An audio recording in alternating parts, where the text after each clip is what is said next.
Welcome, family. Hope everybody's doing good today. Hey, I'm just throwing out a real quick video here. Just wanted to give you a quick update. I told you I was been working on this new project here. Uh, really meditating and praying on some scriptures in the Hebrew scriptures as well as in the New Testament about the 12 tribes of Israel and about the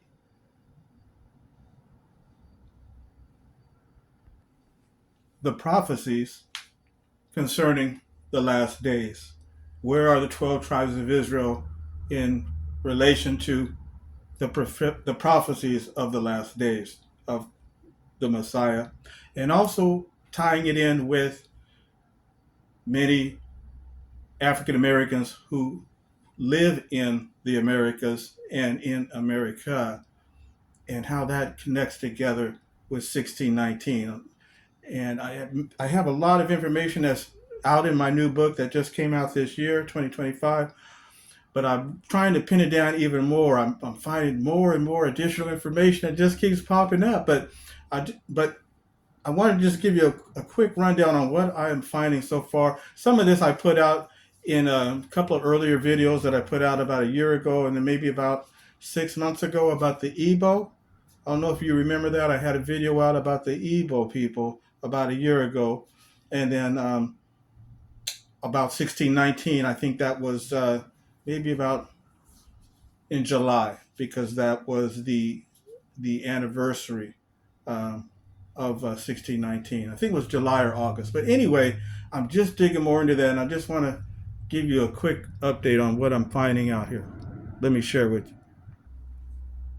Now, this is mentioned in my book about a project that had been done in July 2005. It was a study called the Melungeon DNA Project.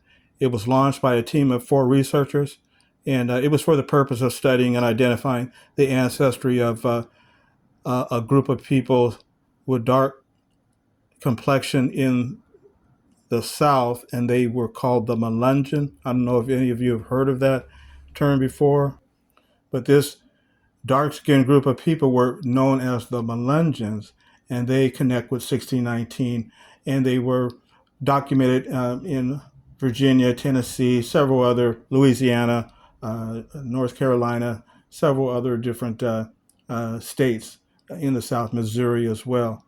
So anyway, this project was done in 2005, and the results of the project came out in 2012, and the name of their published paper was called Melungeons, a Multi-Ethnic Population. And like I said, this is uh, in my book. It breaks this down. But I did some more digging into this study. Some of the families that are called Melungeon, Melungeon basically means that the peoples who were brought into 1619 into America, they were African, European, and also indigenous Indians. And they all intermarried and intermingled, and they became dark skinned, and they started to be called Melungeon, which apparently comes from a Congo word, from Congolese, which means uh, shipmates. It's a Congolese word that means Malunga, and it means shipmates. And so it got corrupted into Melungeons to this day. But what's interesting about it is this study had people donate their DNA to do an analysis on it, and they were encouraging any Black African American families who believe that they are connected to 1619. In other words, if their ancestors were believed to be connected to the original Africans who came in 1619, and not just in the year 1619, but within the 10 years after that, 1619, 1620, 1625, all the way up, at least the first generation and even the second generation. If they believe that any of their ancestors were connected to that original generation of 1619, to submit their DNA for analysis. Well, they did that, and those that participated anyway, and there wasn't that many that participated. There were several, but it didn't represent all of Black Americans, is what I'm saying, right? It only, just like when you take 23andMe or Ancestry.com or some of the other DNA companies, it's only going to show those who participated, right? So if you didn't participate, you're not going to know whether you're related to them or not unless you submit your DNA. So anyway, those who did participate, I want to show you the results of 4 families and what their DNA results show. It's unbelievable. And one of my ancestors is included in that too, because my DNA shows that I have ancestors connected to 1619, as well as, and I've mentioned this in my book also, 1619, The Times of the Gentiles, that I believe that I am of Igbo origin, that my family is Igbo. And I've spelled that out. And I also have an old oral story that goes back into my family from my grandmother. And I did a video about that maybe a couple of months ago. I don't know if you all watched that or not as well, but go back and take a look at these videos if you didn't get a chance to show them.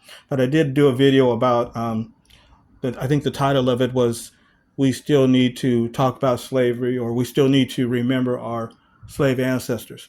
And that's a picture of my grandmother that's on there. You'll see a black lady on the cover of that video, and that is my grandmother. And she told me a story that her father always told her, that they were black Jews.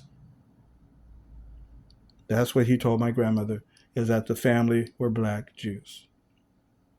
And she told me this in 1989. And so I eventually, over the years, started trying to trace that down. And, long story short, it just took a long time because things started getting, life goes on, you're busy. I was writing other things. But when 1619, when the anniversary came up, 400 years in 2019, I picked it up and started going into my notes more. And now with this new book, I've put out the connections of how I was able to find that out. But let me show you the results of this test from these. There's 4 families that participated, and it's just amazing what the results are showing. Let me show you. Now, before I show you the results, we know that if you go to Wikipedia and you look up haplogroup, it has several pages long of all the different categories of the haplogroups from A to Z. And let me show you the one for E, because that has to do with African Americans and with Africans in sub-Saharan Africa. So as you can see on this chart, they have haplogroup A, B, C, D, D, E. And then when it comes to E, it says haplogroup E. The subcategory is E1B1A, V38. That's connected to West Africa. So West Africa and surrounding regions, formerly known as E3A. So let's keep that in mind first before I show you the results that were on this project. And again, the haplogroups of the majority of African Americans in America, Black Americans in America, and as well as the Americas, is the haplogroup E, 1B1A, which originates in West Africa. But we know it goes further than that, but that's what they're saying. Okay, so keep that in mind. Now, in this Melungeon DNA project, it was launched in 2005, and then it was completed in 2012. It shows the results. I'm going to share with you the results of 4 families. There's many other families, Black families listed, but let me share with you 4 families that were very interested to me. They just jumped out at me from the map. And the names of those families are the Collins family, the Gibson family, the Goins family, which is spelled Goins or Goins. There's several different ways of spelling that. And then the last family is the Minor family. So check this out, friends. So if you look up at the top, this is on page 47 of the report, and it mentions this is in regards to Benjamin Collins. He was the original ancestor of the Collins family who submitted their DNA. They're saying that their ancestor, his name was Benjamin Collins. He was connected to 1619 of that first generation. So when they examined the DNA from his descendants, as you can see at the top, they're showing that his haplogroup was E1B1A7A group ethnicity, and that is of sub-Saharan African origin. And so we see that up at the top. Now, if you go down to where it says step 2, here it will show the tested haplogroup matches from family tree DNA and other databases. And as you can see here under step 2, it has the African country of Ghana, but notice what it has in parentheses, the Ewe people. And they are a people, I mentioned them in my book as well. They are a people who say they are Hebrews, and they are connected to the Israelites. And when you look up their history, they have Jewish practices like circumcision and other different laws that they go by that are the same, similar as in the Old Testament, the Ewe people. And some, they're also called the Ewe people, EVA or EWE or EVE, the Ewe or the Ewe people. So these descendants here of the Collins family, who they say their ancestor was Benjamin Collins from 1619, their DNA is showing connection to Ghana of the Ewe people who were Hebrew people, Hebrew Israelites. Let me show you another one. Okay, the next family that was in this project, this is on page 51. This is the Gibson family. And their descendants, they submitted their DNA for analysis because they had an ancestor who went back to 1619, whose surname was Gibson. And as you can see at the top, the Gibson family, their haplogroup is E1B1A. Again, we know that is from sub-Saharan Africa. But notice what else. And this is on page 51 in the project, the 2012 project. So here on page 52, we turn the page up at the top. It mentions about their ethnicity, E1B1A, and they're saying that this haplogroup is definitely of sub-Saharan African origin. But notice if you look under step 1, look at the countries that are connected to this family. It has Ghana, and in parentheses, the Asante, or the Ashanti.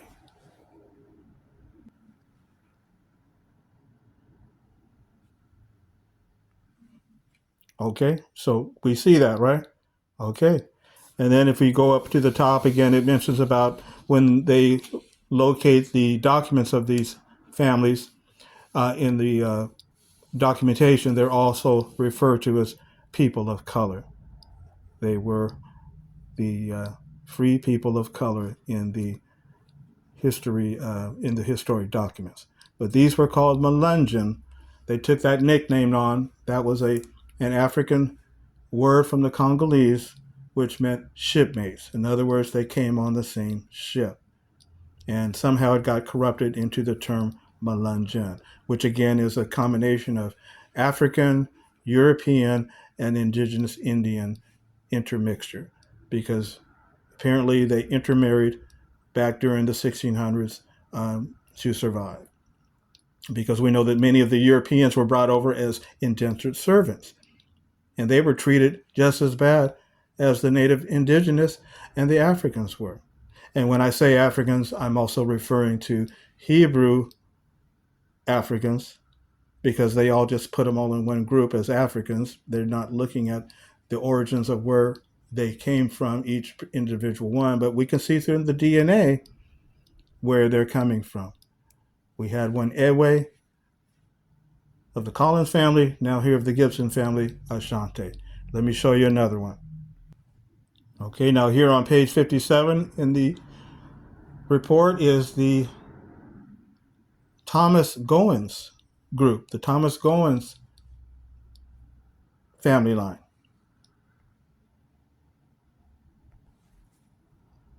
And we can see from Thomas Goins' family chart or family group, their ethnicity, again, their haplogroup is at the bottom there is E1B, 1A.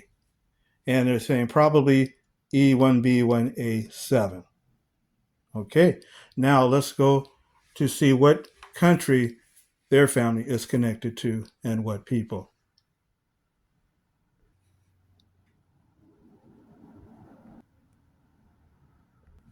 So you go to the top of the page, and what do we see?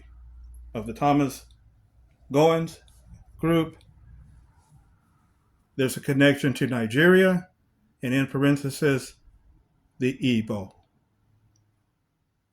people. Again, another connection to a family or to a people. We know the Igbo people, they have, it's been noted that they have practiced Jewish customs the same as the Israelites, and that they say that they are part of the 10 tribes, one of the 10 tribes of the lost tribes of Israel, the Igbo people. And that's mentioned in my book as well. But I just wanted to point out to you, this project is validating it even more. And again, this is another family that's in the United States, another black family of the Goin family or the Goings family. And my DNA connects to that family as well. My DNA connects to Goins as well as Collins. And if you, friends, have done any of your DNA tests, maybe some of your families connect to some of these families as well. But these are families that are showing that they have a connection to Hebrew peoples in sub-Saharan Africa. Now let me just show you the last one.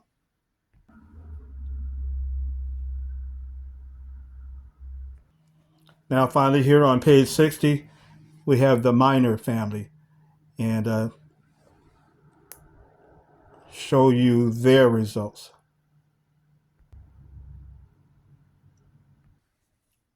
So here we have the Minor family, and we can see the Minor family ethnicity. Their haplogroup is E1B1A of sub-Saharan African origin.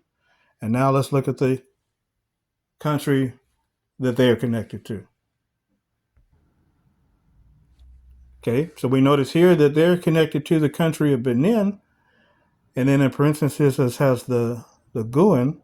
I'm not quite sure who that is, but then notice across the page on step 1, and notice it also says exact. And here we have they have another connect, another hit to Benin, and in parentheses I don't know how you pronounce that, the Sahau peoples, but then we also have Togo. We have the country of Togo, which is right next to Benin, in between Benin and Ghana, and we have in parentheses the Edway people. The Edway people. Interesting. So, friends, just these 4 families alone that was in this project, the Collins family, the Gibsons, the Goins, and now here the Minors, they all had connections to Hebrew peoples, Hebrew Israelite people who were practicing Jewish practices in sub-Saharan Africa. And these families were documented as their ancestors having come to America in 1619, and their descendants are still living here in the country. They submitted their DNA, and this was what their results were. So if just these 4 families showed up as having connections to Hebrews in West Africa, imagine what the results would be if other Black American families submitted their DNA. What results would theirs be? It would have to be more than just 4 families, right? Absolutely. Because many of those who came in 1619, many of them came from West Africa, and many of them came from the Congo, which is considered part of West Africa as well. And many of them were shipped from West Africa to the Congo. I found a document from an 1863 encyclopedia that brought that out. I think I showed that to you in one of my previous videos about 3-4 days ago. So I'm putting this project together, family. I'm looking at all this information as well as 1619 and the 12 tribes of Israel, when it mentions them in the New Testament, as well as the prophecies in the Hebrew, putting this together, and what is it going to tell me? Because I'm very interested to find out if the message of Yeshua reached West Africa. That's really what I'm working on right now, is did the good news get preached down to West Africa? Because they were looking for any of the lost sheep. Isn't that right? They were looking for any of the lost sheep of the house of Israel. And so when the 12 apostles got that calling, got their assignment to go preach the good news, they had other disciples that went along with them, such as Philip, Simeon, other different ones, Barnabas. Which ones got that assignment to go into West Africa? Because remember, later on in the scriptures, I think it's in the book of Colossians, it says that by that time, when the Apostle Paul wrote Colossians, he said the good news had been preached to all creation under the heavens at that time. So all the major nations of the earth at that time, 33 CE, the good news had reached them. So that would have included Africa, right?